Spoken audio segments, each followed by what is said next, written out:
Visibilité vraie. Visibilité vraie. Will, if you could, you could bring the letters over. Of course, sir. So in front of you, as you said, sir, these are the actual agreements that were signed respectively by the foreign ministers of the Democratic Republic of Congo and Rwanda earlier today, witnessed by Secretary Rubio. We've also prepared for you two letters. This is to President Paul Kagame of Rwanda, expressing your appreciation and congratulations for everything that's happened already, and of course inviting him to Washington for, as Dr. Bula said, what we hope will be the Washington Accords, finally setting the terms for peace and prosperity in this region, hopefully for a very long time. That's great. That's beautiful. Very important. We're going to put a picture in there, right? As soon as this is over, they're going to put, we have a fast-moving photographer, Dan, who's going to put a nice picture of us here. Okay. That's for you. And this is a letter to President Chikisade of the Democratic Republic of Congo, again congratulating him on settling this long-running war and inviting him to Washington, D.C. for the final conclusion of the agreement, hopefully soon. That's great.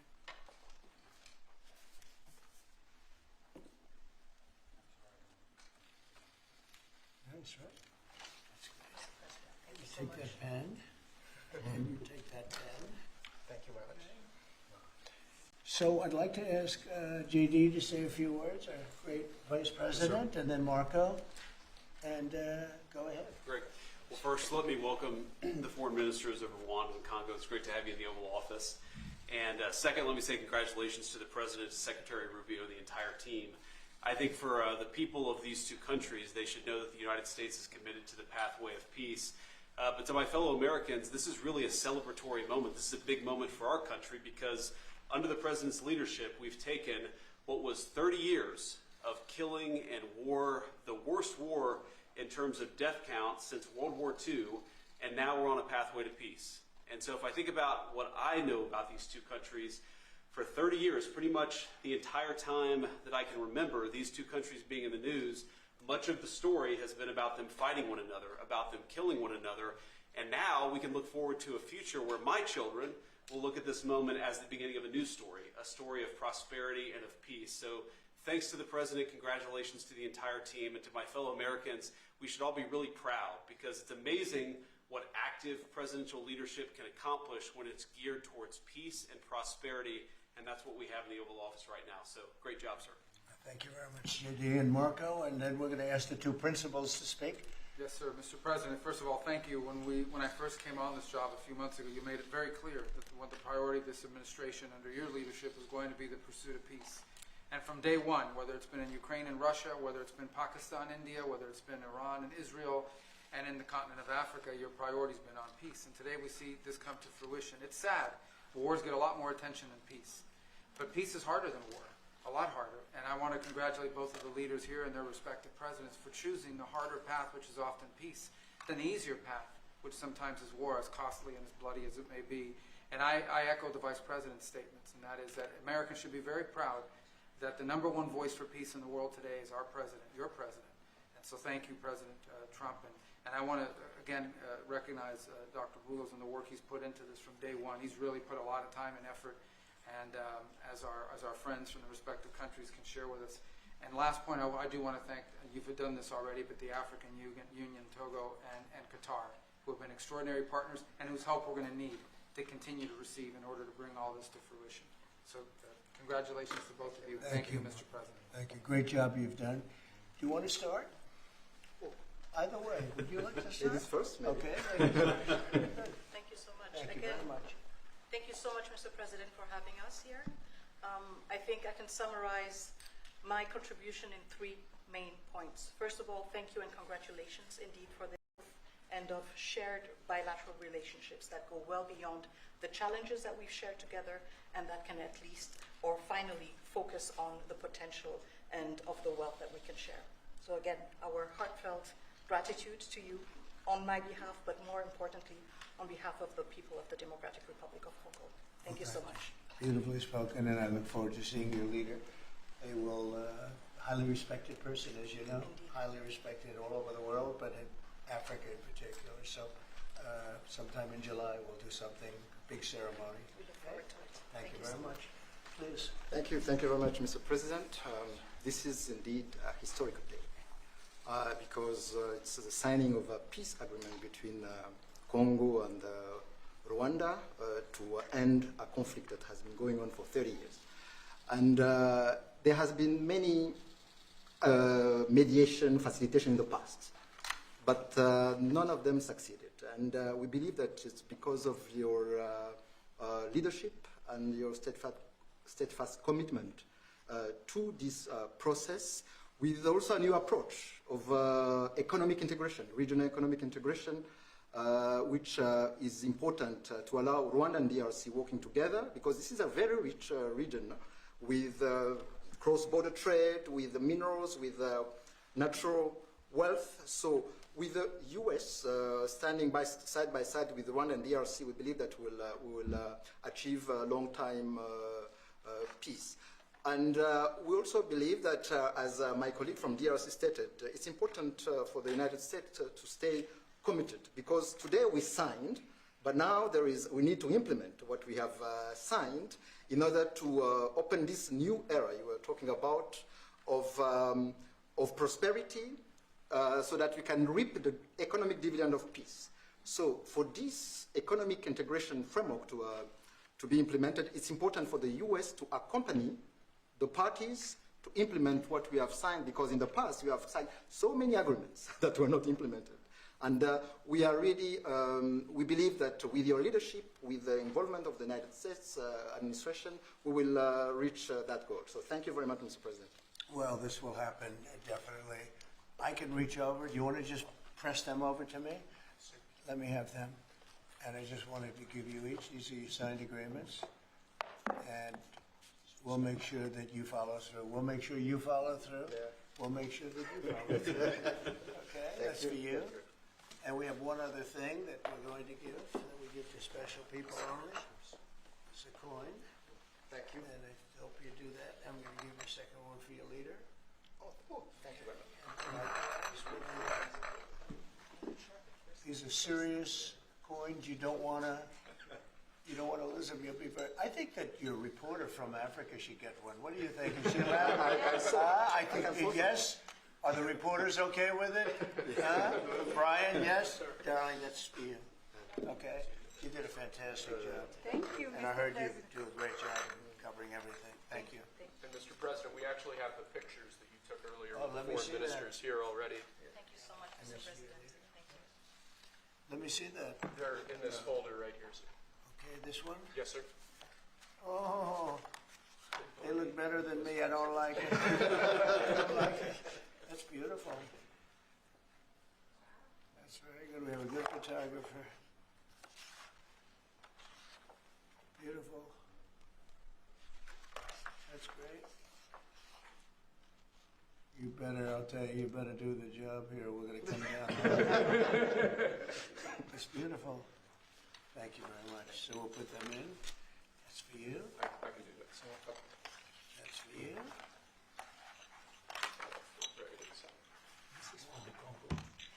What is it? Yes. Okay. Let's see, we have two of them, I think so. You wouldn't give us one, you would have made a big mistake. Isn't that nice? That's for you. That's for you. Thank you, Mr. President. Thank you very much. And you're all set, and this is for you. You're going to get this. Good. Might as well hold it. Thank you so Thank much. you very much. Good luck. Thank you. Do you have any questions? No, not Canada. This isn't about Canada. Why not? Why not This Canada, isn't by the way? about- Why? I mean, Because this is about a different subject but right you're now. ending all. This is right now actually a much more important subject. We just ended a war that was going on for 30 years where 6 million people died. So don't ask me a trade question on Canada. Mr. President, Kara Castronova from Lindell TV. Now that your administration, and congratulations, has secured peace in Africa to a bloody, horrific war that's gone on for decades and no other president could do it, do you think the mainstream media will I finally... love her, I'm telling you. No other, but you're right, no other president could do it. They tried and they didn't even try, I don't think. tried hard. I actually don't think they tried. Do you think Biden tried? He didn't know he was alive. Do you think the Go mainstream ahead. media will finally give you credit where credit is due? No, will never give me credit, but the people give me credit. That's why I'm here. The people didn't give me. That's why we're here in a landslide. We got all 7 states. We won the popular vote. So the media won't give me credit, but the people give me credit. That's more important to me. You're going to go down as a peacemaker. You're also going to go down with the president who had 0 border crossings in May. You secured the border most than anybody has ever done. But I don't know if you know this. You're on track right now to have the lowest murder rate in history in this country, and I think a lot largely go to the fact we closed down the border. But do you want to comment on that? You might go down as the lowest murder rate in U.S. history, President Trump. I saw that the other day, and it's an honor. I mean, and that's really even better because, you know, we've taken a lot of illegals into the country through the Biden administration that are murderers, 11,888 to be exact. And many of them are now gone. We got rid of them. They're back where they belong. But so it's a great honor. You know, if you took that out, the numbers would be even better. They've created a lot of problems. Good. You truth socialed earlier about getting money to the air traffic controllers and the big, beautiful bill, which hopefully, praise God, we get this thing signed. What does that mean to that industry that have been suffering the last couple years, probably a decade of being underfunding, and how that changed the safety of air travel? Well, they've underfunded the airports for years, and I started the process of getting it completed in terms of the equipment necessary to land the planes, where the planes, like the helicopter accident with the plane, would have never happened if they had the right modern equipment. It would have been bells and whistles would have been going on all over the place. And I had that all set, but when I wasn't here, they totally dropped it. You had a terrible head of transportation. We have a very good one there, Sean Duffy. But you had Buttigieg, and he didn't know a damn thing. He'd ride to work on his bicycle. He didn't know what the hell was going on. He was terrible. So he totally dropped that. It was a project that should have happened, and I was all set. But we had a very sad experience with the voting, and so we didn't get to do that. But now I'm doing it, and we're going to have a great system. And it's funded partially by the bill. It's the initial funding is by the bill, and then it gets to be funded. The rest of it comes a little bit later as we build it out. But we're going to build out the best in the world. We have the best companies in the world. A couple of countries have very good systems. In fact, I noticed when I was landing, my pilot often would use the system of another country, and I said, "What are you doing that for?" He said, "The United States system is so bad." So we have the best companies that do that in the world bidding. You have Raytheon, you have IBM, you have a lot of different companies bidding, and we'll get the best one, the best system for the best price. And they're going to go to town and give us a system that will be better than any other system in the world, and you won't have planes bunking into each other at 35,000 feet. On the subject of peace deals, how close are you and your administration to a deal in terms of Gaza ceasefire right now? Often asked, and I think it's close. I just spoke with some of the people involved. It's a terrible situation that's going Gaza. He's asking about, and we think within the next week we're going to get a ceasefire. And we're supplying, as you know, a lot of money and a lot of food to that area because we have to. I mean, you have to. We're in theory not involved in it, but we're involved because people are dying. And I look at those crowds of people that have no food, no anything, and you know we're the ones that are getting it there. Some of it's being taken by some bad people. You know, if you give it and you give it out, and they're supposed to be taking care of the people, and they end up stealing the food and selling it.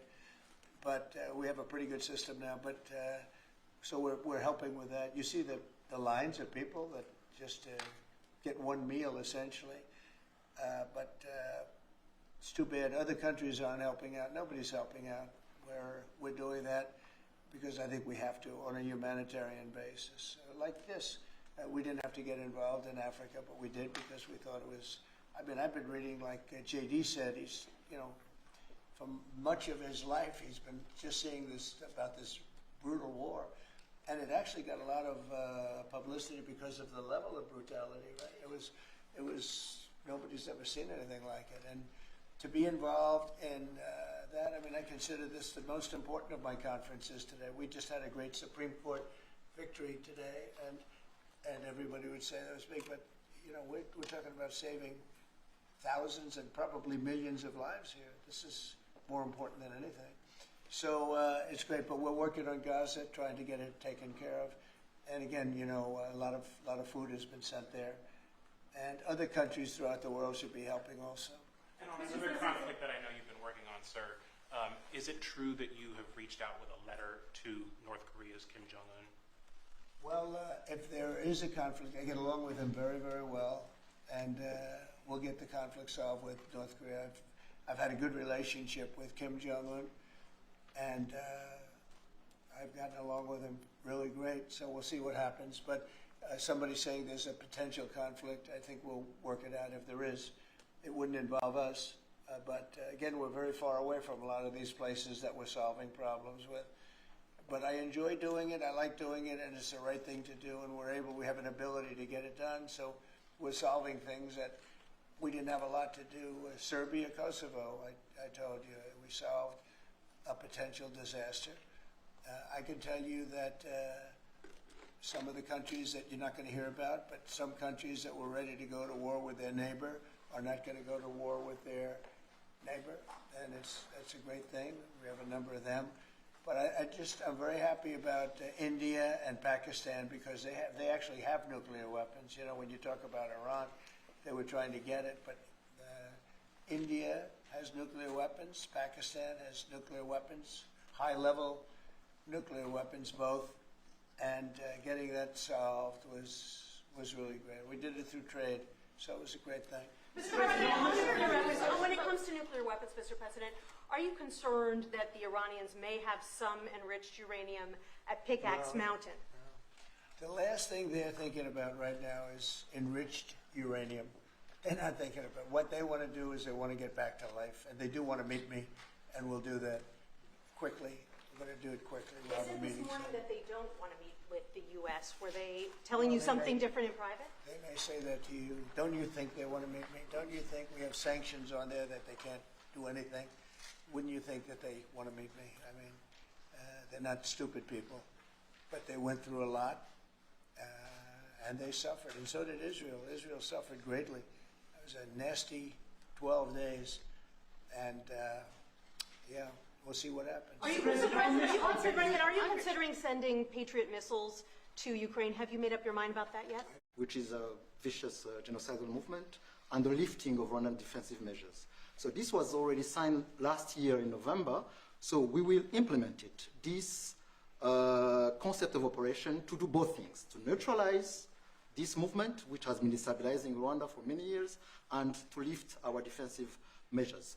As for the M23, in agreement also, we have decided to rely on the Doha talks, because there are currently talks between the AFC M23 and the DRC government to have a peace deal also that will complement the Washington peace agreement. So both things are taken care of. Thank you. Mr. President, will the United States be enforcing this agreement or taking a We'll role be in it? working with them to get it enforced. They can enforce their own agreement, but we'll be putting a lot of pressure on to make sure it gets enforced. The two people in this room are very, very capable people, and they'll get it done.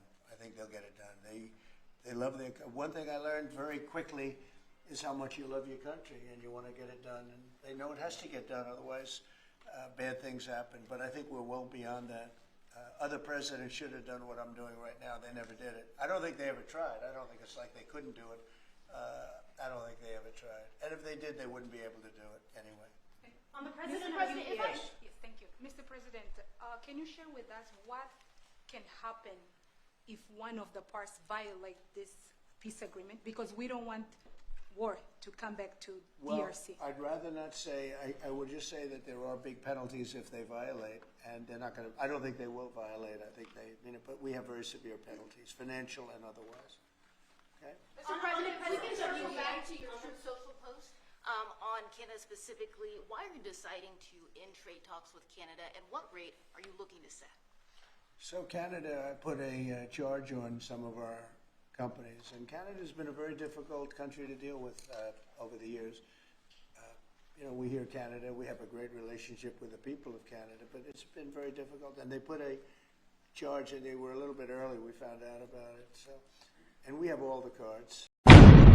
Visibilité vraie. Visibilité vraie.